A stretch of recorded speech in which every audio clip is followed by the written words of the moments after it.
Hey everyone, today's video is going to be my guide for starting out buying gold. If you're new to buying gold or if you're considering buying gold and you don't know where to begin, we're going to be going over everything you need to know about how to get started and what you should be looking for. And so the first thing we're going to talk about today is when is it a good time to buy gold? And this actually is not about timing the market or trying to get the price of gold before it goes up, but more about your personal finances and when are you ready to buy gold. So I actually am going to lay out 3 steps. You got to get these 3 steps done before you can buy gold, in my opinion, so that you're set up for the long term.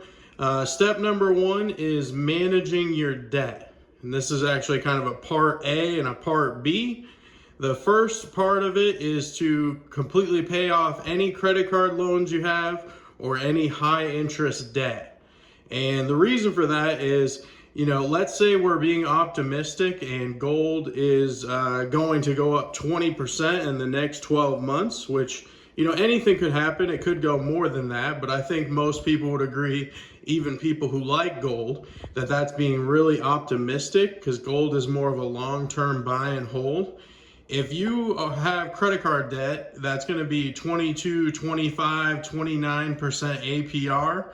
And even in the best case scenario of gold going up 20%, you're going to be better off paying off your credit cards and your high interest debt than buying gold. And that's in the best case scenario. Gold could be flat for the next 12 months. It could even go down in the next 12 months. So if you have credit card debt, if you have high interest debt, it really does not make sense to be buying gold. I do have a credit card that I use, but the automatic withdrawal pays it off every month so that I don't pay any interest. So step number 1, paying off all credit card debt and high interest debt. And then part B of the kind of managing debt is your other personal debt that you need for your bills, your rent. Maybe you have student loans or a car payment.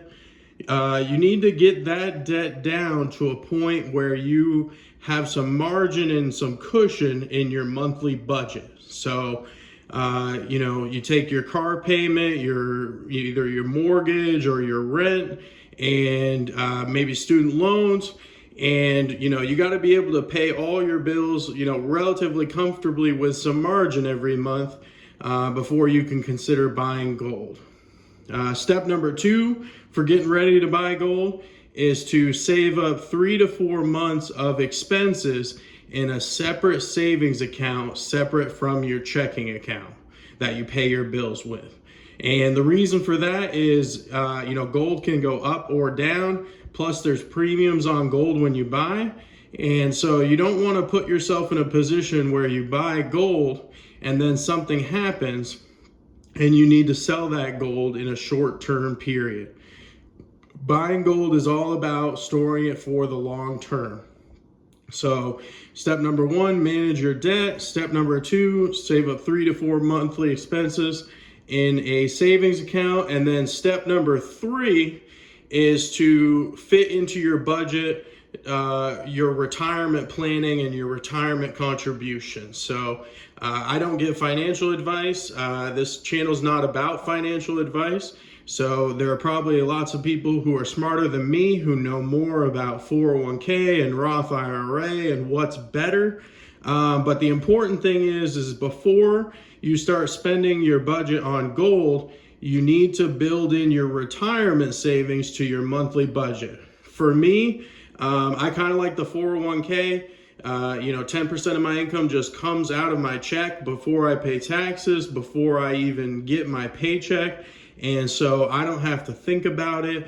I don't have to potentially choose to save for retirement as opposed to maybe spending it on something else. So that works for me. But ultimately, whatever you plan to do, you just need to build into your budget your retirement contributions before you start buying gold.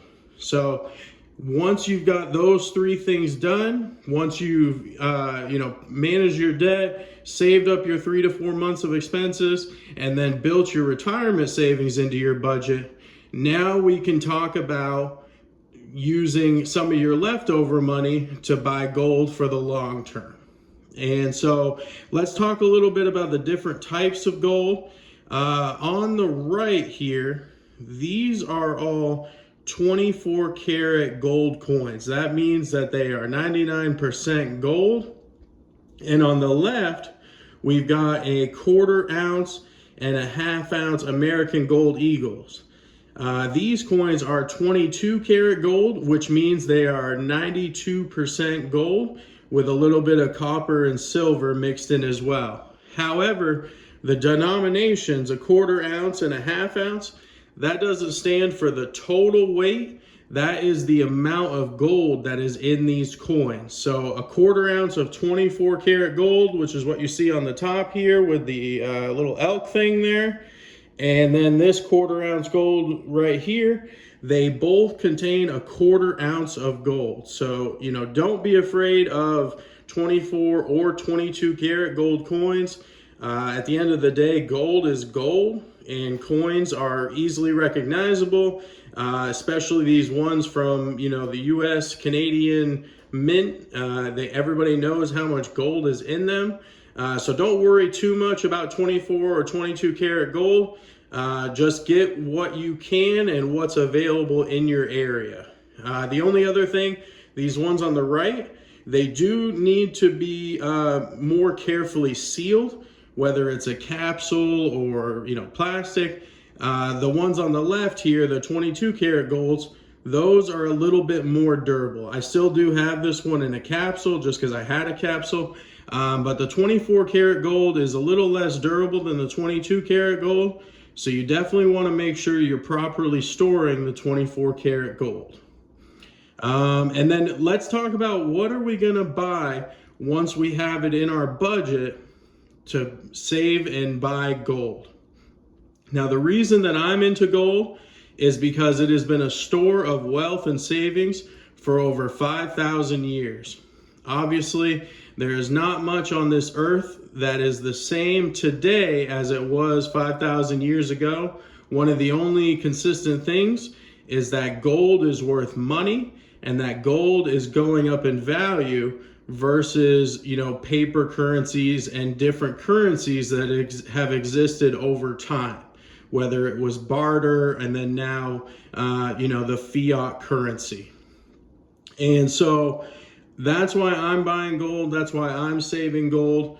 And let's talk about different sizes of gold. So we've got 3 little 1/10 ounces here, I've got a couple 1/4 ounces, and I've got a 1/2 ounce. So I'm relatively new to gold. This is my stack. It's not very big. It's 1.3 ounces, but I'm happy with kind of where I'm starting out. Now, mathematically speaking, you would be better off saving up and buying a 1 ounce coin because the premium is lower. So one thing to keep in mind when you're getting started out and you're buying gold, the premium on gold is the percent over spot that you're paying for a gold coin. Basically, these dealers, when they buy gold from people, they are paying spot or a little above. And so in order to have a business, they need to sell it to the buyer at a premium. So, spot right now is a little over $2,300. If someone was to bring their gold coins to a coin store, they're going to offer them the spot price of gold value, and therefore they need to sell to you as the buyer at a premium. And the way premiums work is the smaller coin you buy, the higher premium is going to be, at least in general. So the 1/10 ounce coins are going to have a higher percent premium than the 1/4 ounce coins, which are going to have a higher premium than the 1/2 ounce coins, so on and so forth. So, purely mathematically speaking, you would be better off saving for 1 ounce coins. But here's the reason why I wouldn't necessarily agree with that, and especially when you're just barely getting started out, I wouldn't recommend that route. And the reason for that is because, personal finance, even though there is a lot of math involved, it's 80% behavior based and 20% math based. It kind of follows the 80-20 theory. Buying gold is more about getting into the habit of it and budgeting for it on a consistent basis. And consistency is going to be key for building your stack. So when you're younger, when you're trying to make room in your budget, and when you're just getting started out with gold, in my opinion, you're better off getting in the game. Some gold is better than no gold. So, the 1/10 ounce coins, they're not my favorite. I probably won't be getting a lot more of those. But if you can find a way in your budget to, get a 1/4 ounce of gold in a month, or a 1/2 ounce of gold in a month, or a 1/4 ounce of gold every 2 months, whatever your budget allows, in my opinion, in the long run, the consistency of sticking to that plan is going to be better for you than trying to save up for a full ounce to save a couple percentage points on the premium. Because, no matter how diligent we all are, most people, if they get into a routine of doing something, are going to be more likely to stick to it, and they're going to do a better job of following through with their goals than if they have this money sitting in their account, potentially can be spent on something else while they're saving up for that full ounce. So I really recommend, when you're just getting started out, this is something you're planning on holding for a long time. The premiums aren't going to make or break you in the long run. So if you can budget for a 1/4 ounce of gold, go ahead and make that purchase. Go ahead and make that happen. Don't worry too much about the premiums when you're just barely getting started out. Obviously, shop around and try to pay a fair price, but don't be scared of the fractional gold. My opinion on that might change once I get to 3, 4, 5 ounces of gold. Maybe then I'm going to be a little more diligent about saving up for the full ounce. But right now, where I'm at in my gold stack, and kind of where people are, where this video is targeted to, don't be afraid of the fractional gold. Make a habit and be consistent with your stacking, because those 1/4 ounces, those 1/2 ounces, they're really going to add up. And then the last thing I really want to talk about is set goals. Just like anything else in life, the more you set goals, the more driven you're going to be to achieve those goals. And I think it starts with a long-term goal broken down into shorter-term goals. So just as an example, I've decided that my long-term goal is to have 50 ounces of gold by the time I retire.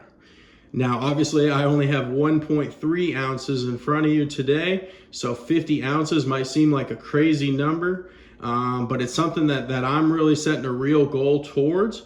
And so if I break that down, that means that I need to average, roughly a couple ounces of gold a year in order to meet my long-term true goal. So, take your long-term goal, break it down into shorter goals, and be consistent with your purchasing.